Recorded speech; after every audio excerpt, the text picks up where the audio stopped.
Welcome back to All This Math. This is Professor Parker, and on this episode, we're going to be solving equations that have variables in the exponents. Again, we're going to be solving two equations, number one and number two, that have the variables in the exponents. Now, before we get started, I first want to put this out there. I want to tell you, don't get scared. Do not get scared when you see problems like this. All right? I'm going to break it down for you and show you step by step what to do and how to approach a problem like this when you see an exponent. Well, when you see an exponent that has the variable in it. Usually we see problems where the variable is like, it's a variable, right? It's part of a base, right? You might see like 4x or 3x or 2x or just x by itself. You usually don't see 4 to the 2x plus 3 power. All right. But like I said, I'm going to show you how to approach a problem like this. I'm going to break it down for you step by step, and I'm going to make it real easy. All right. And painless. All right. Basically, one thing you got to keep in mind, right? Because this is one of your goals when we do problems like this. When we do problems like this, you see the equal sign. The equal sign is very important, right? That's like the divider between the left side and the right side. That sounds real basic, but that's what it is. We need to have the bases on the left side and the right side, and you can only have two of them. So you need to have one base on the left side and one base on the right side. So if you start out with a problem that's got multiple bases on one side, you need to figure out a way to combine those some kind of way. The base on the left and the base on the right must be the same. Because what you want to do is you want to create a situation, you want to manipulate the problem, flip some things around, change some things, so that way your bases are the same on the left side and the right side, and then you basically drop the bases and get rid of them, and then you create an equation just using the exponents. You create an equation just using the exponents. I want to emphasize that. All right? So now that I told you what to do, now I'm going to show you how to do it. And again, what you do is you create an equation where the bases are the same. Now you got to know what a base is. So if you're talking about like 3 to the second power, this is an example. 3 is the base, 2 is the exponent. 3 to the second power. 3 is the base, 2 is the exponent, right? In this particular problem, you have 4 as your base on the left side, 2x plus 3 is the exponent, but on the right side, you got 1 as your base. So we can't do nothing with this. We can't do nothing with this, not yet. We got to flip some things around and change some things. Now, this problem I like, right? Because this is one of the problems where you look at it and you like, huh? How am I supposed to do that? But what this problem right here requires is that you understand and are able to remember the exponent rules. The exponent rules. So when you do a lot of practice and do a lot of problems dealing with the exponent rules, when you see a problem like this, you'll know what to do. You might not know what to do right away, but after about, thinking about it for maybe 10, 20, 30 seconds, maybe a couple minutes, something's going to click. You're like, oh yeah, that's what you got to do for this one. That's what's going to happen, right? So I need to have my bases the same, right? So I got a 4 on the left side. And then I'm thinking to myself, well, can I change this 4 to a 1 to some power? I can't do that. But can I change this 1 to a 4 to a certain power? And if I remember my rules of exponents, and I remember the zero rule of exponents, what does the zero rule of exponents say? Anytime you raise any number to the 0 power, that whole term turns into a positive 1. So what does that tell us? That tells us that I could change this 1 to what? A 4 to the 0 power.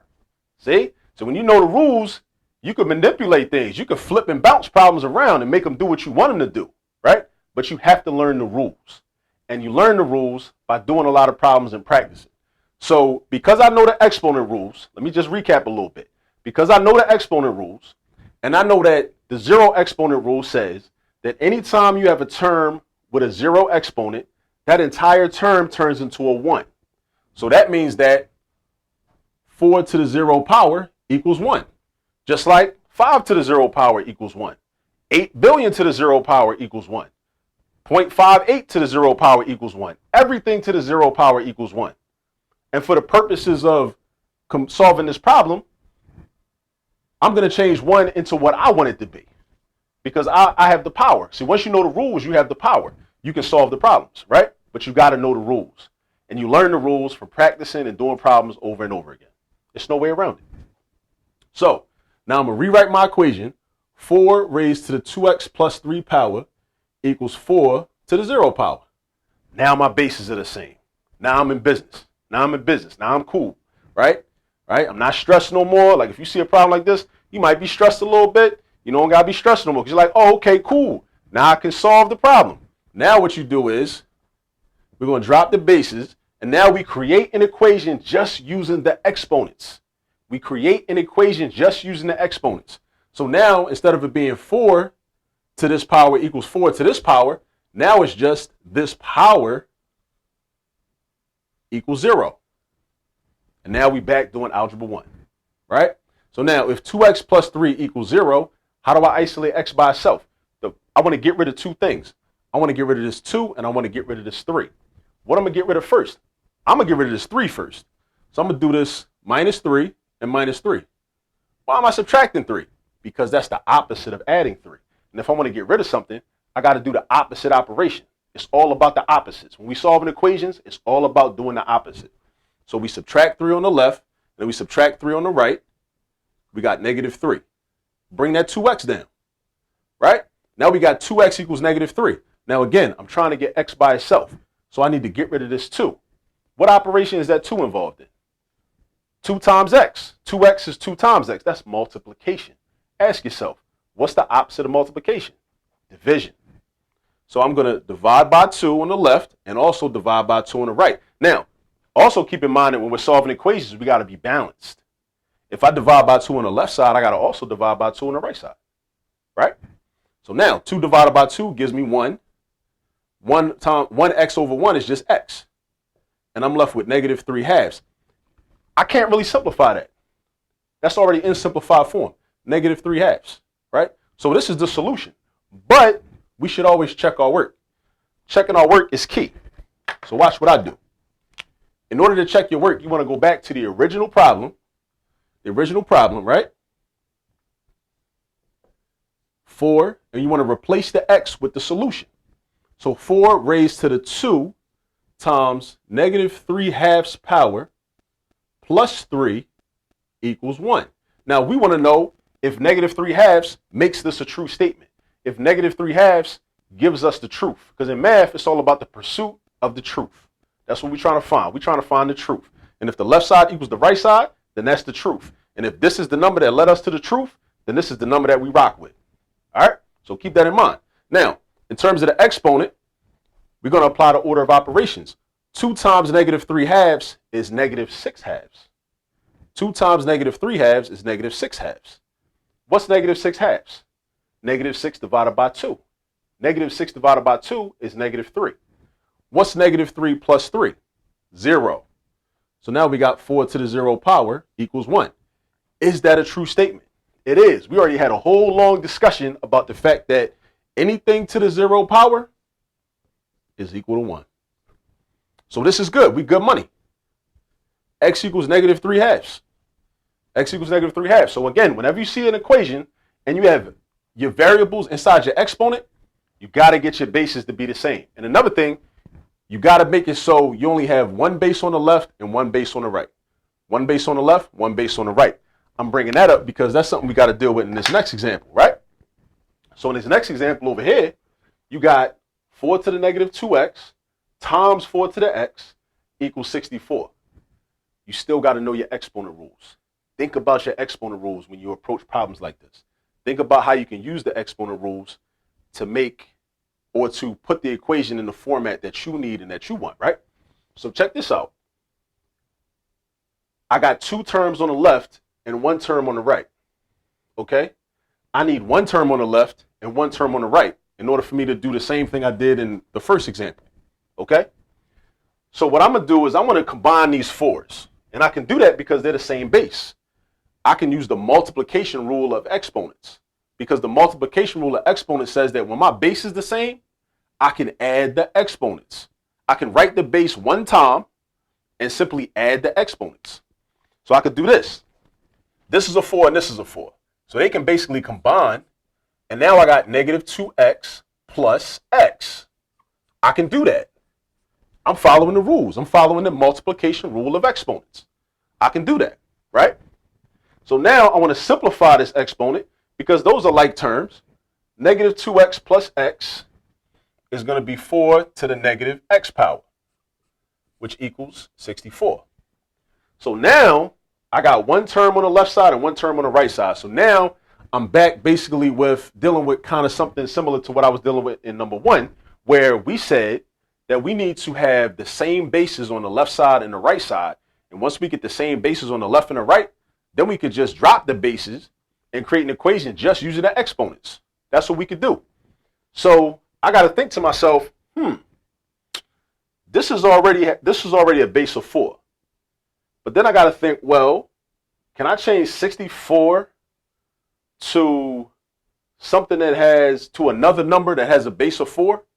Like think about it like this. 64 is equal to 4 to what power? Think about it like that. 64 is equal to 4 to what power? I know 4 times 4 is 16, and 16 times 4 is 64. So that's 4 to the third power. That's 3 4s. 4 times 4 times 4 gives me 64. So that means that I could write 64, or I could write 4 to the third power.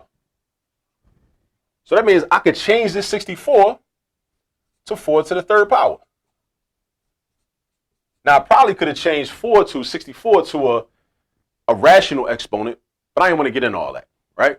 I might do that in another example on another video. But for now, I want to kind of try to keep it rudimentary. You know what I mean?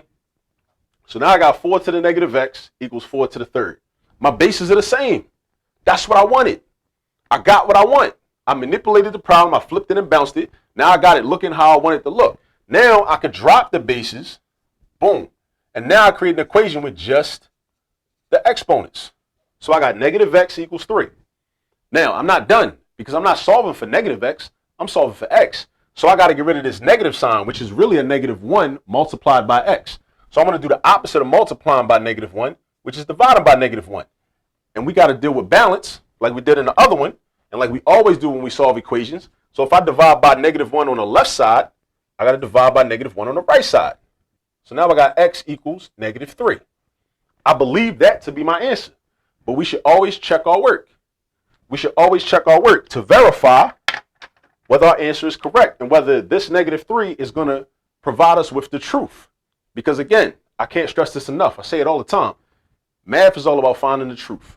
That's all we're trying to do. We're trying to find the truth. That's it. Right? So now, what I'm going to do is this. I'm checking my work. I go back to the original equation. 4 to the negative 2 times negative 3 times 4 to the negative 3 equals 64. We want to know if that's a true statement. So check this out. You multiply negative 2 times negative 3, you get positive 6. So that's 4 to the 6th power times 4 to the negative 3 equals 64. Now, how do I deal with a negative exponent? The way we deal with a negative exponent is we try to convert it to a positive exponent. But how do we convert a negative exponent to a positive exponent? We use something called, or at least that I call, the negative exponent rule, right? You take the reciprocal of that base. And once you do that, then the exponent turns into a positive.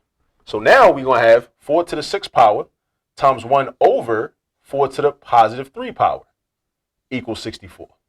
Then I multiply these two together, and now I'm going to have 4 to the 6th power over 4 to the 3rd power. Because I just basically combine these. This is like multiplying two fractions.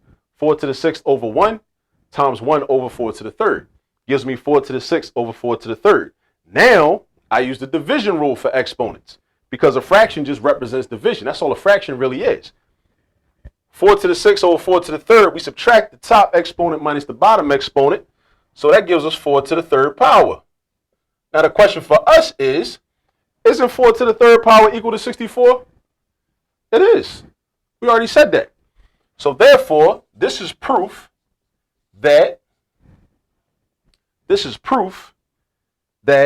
x equals negative 3 is a good answer. X equals negative 3 is a good answer. All right. And like I said, I just wanted to get into a couple of examples dealing with variables in the exponents, right? And I want you to be comfortable with these. Like when you see these, just think, as long as you know that you got to create a situation where both of your bases are the same, and then you create an equation just using the exponents. And you might have to use some of the exponent rules in order to manipulate the equation and flip it around and make it look how you want to make it look. All right? So, as usual, please like the video, share the video, subscribe to the page if you haven't already. Tell some people about what we're doing here over here at All This Math. And remember, must be getting tired. Remember, as usual, that there's all this math all around you. Peace.